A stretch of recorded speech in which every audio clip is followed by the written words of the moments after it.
Radio Publique Africaine.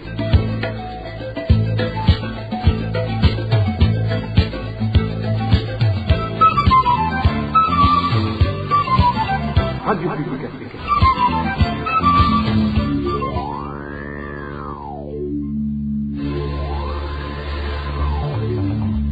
C'est le moment de suivre le journal parlé en français. À la présentation, Inès Gakiza.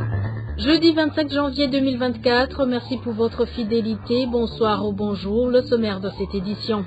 Les familles des militaires emprisonnés accusés d'avoir refusé de combattre le M23 sont inquiétées.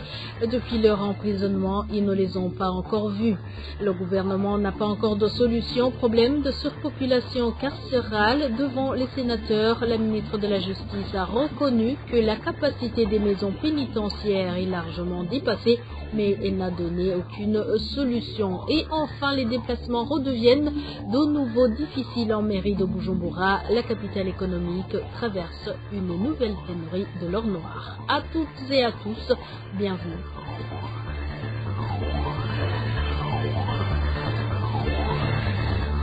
Droits de l'homme pour commencer. Les familles des militaires qui ont été arrêtés et emprisonnés pour avoir refusé de combattre le M23, une rébellion qui combat le régime de la RDC, s'inquiètent pour leur sécurité. Après presque 2 mois d'incarcération dans différents camps militaires sans aucun droit de visite, ils ont été transférés la semaine dernière dans différentes prisons du pays. Certaines familles sont pour le moment dans l'angoisse car elles n'ont pas pu trouver les leurs dans les prisons où ils seraient transférés. Le point avec Onésime de Chimakidze. Ces militaires burundais qui ont été rapatriés de la République démocratique du Congo au début du mois de décembre dernier étaient plus de 200 individus.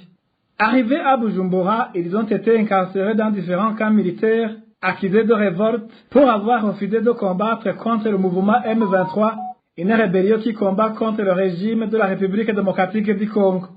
Les raisons avancées par ces militaires sont entre autres l'obligation de porter la tenue militaire des FARDC sans aucune explication, le manque d'équipement militaire adéquat leur permettant de combattre le M23, ainsi que le manque de coordination entre les différents groupes armés alliés aux FARDC contre le M23. Ces militaires burundais expliquaient que les armes lourdes étaient aux mains des FARDC. Et ces derniers, lorsqu'ils voyaient qu'ils étaient menacés par les combattants du M23, ils se repliaient en débandade, laissant ces équipements lourds aux mains de l'ennemi qui les utilisait contre ces militaires burundais. Toutes ces explications n'ont pas cependant empêché les autorités burundaises de les mettre en prison. Ils ont été éparpillés dans différents camps militaires, notamment à Muzinda, Mujejuru et la police militaire située en mairie de Bujumbura. Leurs familles n'ont pas été autorisées de les rendre visite. À peu près 2 mois d'incarcération dans ces différents camps militaires, les familles de ces militaires ont appris de la part de leurs collègues qu'ils ont été transférés la semaine dernière dans différentes prisons du pays, notamment la prison centrale de Mimba à Bujumbura, Bururi et Ruyigi. Certaines familles qui n'ont pas pu trouver les leurs dans ces différentes maisons carcérales sont en alerte, d'autant plus que les autorités militaires ne veulent pas les informer sur le sort de l'air. Nous y reviendrons dans nos éditions ultérieures. 2 membres du parti CNL ont été récemment torturés par les Imbonerakure sur accusation de vol au quartier Moulemera, au chef-lieu de la province Ngozi. Nos sources à Ngozi indiquent que ces membres du parti CNL sont victimes de leur appartenance politique. Ces militants du parti d'Agatongwassa sont actuellement hospitalisés dans l'une des structures de soins de santé de la ville d'Ngozi. Elvis Niomongere pour les détails. Ces 2 membres du parti CNL qui ont été torturés par des Imbonerakure sont les nommés Minani et Kayondo. Les informations en provenance de la Soukori Mufigi du quartier Muremera au chef-lieu de la province Ngozi indiquent que samedi dernier, 2 membres du parti CNL ont été arrêtés par des Imbonerakure dirigés par le chef des Imbonerakure au quartier Muremera, prénommé Cassien, à les accusant de vol, une accusation pourtant non fondée selon nos sources. Ces Imbonerakure ont par la suite bâti et torturé ces militaires du parti CNL dans une fosse de la vallée de Nyakijima. Ils les ont arrêtés et les ont conduits tout près de la vallée de Nyakijima dans une grande fosse. Ils les ont frappés sérieusement en les piétinant au niveau du ventre. Ils se sont servis des ficelles de leurs chaussures pour ligoter leurs testicules. Les victimes sont des membres du parti CNL. Ces partisans du CNL ont été incarcérés, mais le procureur de la République Ngozi s'en est opposé suite à un état critique dans lequel se trouvaient les victimes. Le procureur a refusé qu'ils soient incarcérés et a dit à l'officier de la police judiciaire qu'il n'était pas légal d'emprisonner des gens qui se trouvent dans un tel état. En fait, ils ont eu peur de cette situation. Pour le moment, ces deux membres du parti CNL sont en train de recevoir des souhaits, tandis que le responsable de cette Imbonerakure a été arrêté. Ces deux membres du parti CNL sont actuellement habités au centre de santé des sœurs Santa Teresa d'Omrimera. Et le chef des Imbonerakure a été arrêté et incarcéré au cachot de la police en Ngozi. Les familles des victimes demandent à la justice d'accomplir son devoir. Je viens de vous le dire dans les titres, la surpopulation carcérale reste un problème sans solution au Burundi. Devant le Sénat ce mercredi, la ministre de la Justice, Domine Banyankimbona, a reconnu que la capacité d'accueil des maisons carcérales a été largement dépassée partout au Burundi. Selon la ministre Banyankimbona, le plus grand nombre des détenus sont des prévenus. Ibiharuro biragaragaza vy'ukuri ko amabohero afise abanyororo baruta abo yagenewe kwakira nk'akarorero ibohero rikuru rya Mpimba. Les chiffres indiquent bien que les maisons carcérales sont surpeuplées. L'exemple est celui de la prison centrale de Mpimba. Au mois de novembre l'an passé, cette prison avait 4957 prisonniers alors qu'elle a été construite pour pas plus de 800 détenus. Vous avez voulu savoir ce qu'il faudrait faire pour trouver une solution à la surpopulation carcérale. Oui, comme vous l'avez vu dans vos questions, c'est une évidence qu'il y a surpopulation dans les maisons si l'on tient compte de la capacité d'accueil des maisons de détention. Parmi ces détenus, le plus grand nombre sont ceux qui sont en détention préventive. Pourtant, il y a un article dans le code de procédure pénale, c'est l'article 154 de ce code, stipule que la détention préventive est une mesure d'exception qu'il faudrait prendre au cas où il n'y a pas d'autre voie à utiliser pour poursuivre ou protéger une présumée.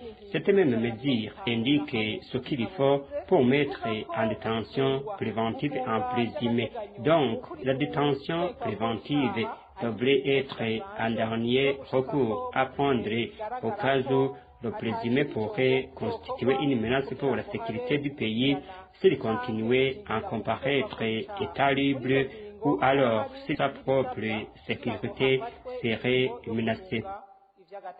Rero gufunga by'agateganyo yategerezwa kuba ingingo ya nyuma mu gihe bigaragaye ko ukekwa ko icaha aburanye yidegemvya hari ico kononekara ku bijanye n'umutekano mu gihugu mu kibano canke n'umutekano wiwe nyene. Entre autres causes de cette surpopulation, selon la ministre Banyankimbona, plusieurs maisons carcérales ont été construites depuis les années 60, ainsi que le comportement de la plupart des OPJ et procureurs qui se font corrompre pour mettre arbitrairement en détention telle ou telle autre personne. Encore une fois, la ministre de la Justice, Domine Banyankimbona. Rero ico kumenya cambere nuko haciye imyaka itari mike amabohero yubatswe mu gihugu cacu. Alors, la première chose qu'il faudrait savoir, c'est que dans notre pays, les maisons de détention ont été construites à l'époque de l'indépendance. Vous saurez qu'elles datent de très longtemps. L'autre chose qui est très évidente est que les OPJ et les procureurs ne respectent pas la loi en ce qui est de détention préventive. Ils adoptent même des fois des pratiques qui font honte en faisant manipuler par des gens qui leur demandent d'incarcérer des gens qui leur doivent de l'argent. Quelqu'un réclame de l'argent pour qu'il a donné à tierce, mais comme il a un OPJ ou un procureur comme ami, il lui demande de mettre en détention la personne qui lui doit de l'argent pour lui contraindre à rembourser. Normalement, dans d'autres cas, il ne fallait pas mettre quelqu'un en détention. Ce ne sont pas des cas pénaux. Ils sont donc de tribunaux et cours qui s'en chargent. hariho amasentare atari mpanavyaha ajejwe kurikirana mene abo bantu. RPA. Gouvernance à présent, le gouvernement du Burundi a organisé au début de cette semaine une retraite gouvernementale qui avait pour thème la réforme de la gestion des finances publiques. Parsem se dit satisfait du thème de cette retraite. Faustin Ndikumana, président de Parsem, demande toutefois au gouvernement de tout faire pour que le budget programme soit une réalité et qu'il y ait une transparence dans la gestion. Écoutez, Faustin Ndikumana, président de Parsem, paroles et actions pour le réveil des consciences et l'évolution des mentalités. Parsem a toujours dit qu'il serait insensé de parler de la vision 2040-2060 sans engager des réformes prometteuses au niveau de la gestion des finances publiques. Il faudrait par exemple que le gouvernement accélère toutes les dispositions nécessaires pour que le budget programme soit une réalité, notamment le renforcement des capacités du ministère et l'élaboration des programmes pluriannuels qui montrent justement le programme qu'on est en train d'exécuter dans tel ou tel autre ministère, le renforcement des capacités du ministère et des outils, et pour que par exemple les ministres qui seront aussi des ordonnateurs très prochainement, au lieu que ce soit aussi le ministre des Finances, soient capables de faire cette action de façon transparente et efficace. Aussi, il faut que le gouvernement renforce la transparence, notamment la publication de 8 documents qui caractérisent un bon processus budgétaire transparent, qui caractérise un processus budgétaire transparent à partir de l'élaboration, de l'exécution et jusqu'au contrôle budgétaire. Vraiment, cette transparence devait être renforcée et pour que la population, les citoyens soient associés dans le suivi du processus budgétaire. Aussi, le gouvernement devait faire sien la conclusion de l'évaluation PIFA qui vient d'être commanditée par le partenaire technique et financier. Cette évaluation PIFA prouve que le gouvernement a des insuffisances au niveau de la gestion des finances publiques. Donc, cette évaluation est une base pour l'élaboration des réformes de gestion des finances publiques, des réformes prometteuses qui pourraient renforcer la confiance des partenaires technico-financiers et vis-à-vis du gouvernement au niveau de la gestion des finances publiques, quitte à ce que même les appuis budgétaires pourraient reprendre. Nous interpellons alors le gouvernement de mettre en application les conclusions, les recommandations découlant de l'évaluation. Puis, en dernier lieu, il faudrait que la Cour des comptes soit une institution qui joue son rôle de contrôle des finances publiques. Il faut lui doter des moyens financiers, techniques, humains, pour qu'il puisse s'acquitter de cette tâche noble au niveau du contrôle budgétaire. Et perturbation des activités dans pas mal de services publics de la ville de Gitega et dans certains autres coins du pays. À l'origine, la tenue d'une croisade de prière œcuménique organisée par le parti CNDD-FDD. Des véhicules de l'État ont été aussi utilisés, mais le taux de participation a été faible comparativement aux années antérieures. L'édité avec Eric Nyonzima. Depuis mardi dernier, les chefs de différents services publics se trouvant dans la ville de Gitega ont obligé les subalternes à se présenter massivement à cette croisade de 3 jours qui a débuté ce jeudi pour prendre effet ce samedi. Ainsi, beaucoup de fonctionnaires militants du CNDD-FDD de la ville de Gitega ne sont pas présentés au service ce jeudi, ou du moins d'autres ont répondu présents au service et se sont très vite dirigés au lieu de la croisade. D'autres fonctionnaires non militants du parti d'Olegre ont profité de cette situation pour aller à leurs affaires privées, arguant qu'ils vont plutôt à la croisade. Cela étant les personnes qui étaient venues pour demander un service auprès d'un chef quelconque n'ont pas été servis. Cela dans la ville de Gitega comme dans toutes les communes que compte la province Gitega.